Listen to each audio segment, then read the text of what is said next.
15 August 1947 रोजी भारत स्वतंत्र झाला, परंतु काही संस्थान असे होते की ते भारतामध्ये विलीन करण्यास तयार नव्हती।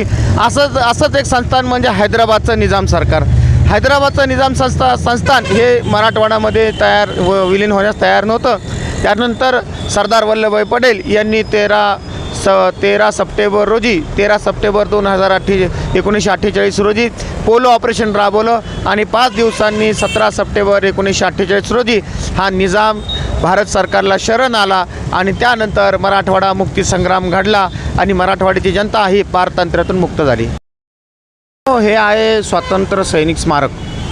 जालना शहरातून ज्या स्वातंत्र्यवीरांनी मराठवाडा हैदराबाद मुक्ती संग्राममध्ये भाग घेतला होता त्या सर्व महानुभावांचे नाव इथं कोरलेले आहेत। आपण हे बघू शकता की जालना शहरातील मध्यवस्तीतलं असलेलं मस्तगड म्हणजे श्री मम्मादेवी देवस्थान या मंदिरासमोर महाराणा प्रताप पुतळ्याच्या स्मारकासमोर असलेलं हे स्मारक म्हणजे मराठवाडा मुक्ती संग्रामचं चिन्ह आहे।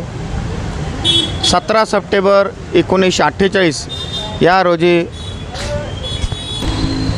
रोजी मराठवाड्याला निजामाच्या जुलमी राजवटीतून स्वातंत्र्य मिळालं आणि ज्या स्वातंत्र्यवीरांनी याच्यामध्ये भाग घेतला त्या सर्वांचे नाव इथं कोरलेले आहेत। आपण इथं बघू शकता वसंतरावजी शेलगावकर, प्रतिलालजी शाह, शाहीवाले वखरकर, कंडक्टर रत्नपारखे, दिवटे, निरकी शिंगणी, अग्निहोत्री देशपांडे, सूर्यकांत संतरामजी खर्डेकर, रामभाऊ पुंजाजी पैलवान, अग्रवाल, निर्वे, डागा, जयस्वाल, खरात, नन्नवरे, श्रीमाळी, पाठक असे असंख्य नावं इथं आपण बघत आहोत।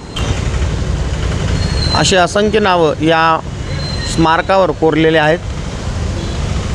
ज्या महानुभावांनी या स्वातंत्र्य लढ्यामध्ये भाग घेतला शासनाच्या वतीने हे स्मारक उभा करून त्यांच्या बलिदानाविषयी त्यांनी केलेल्या असंस्मरणीय कार्याविषयी हा स्वातंत्र्य सैनिक स्मारक उभारण्यात आलेला आहे।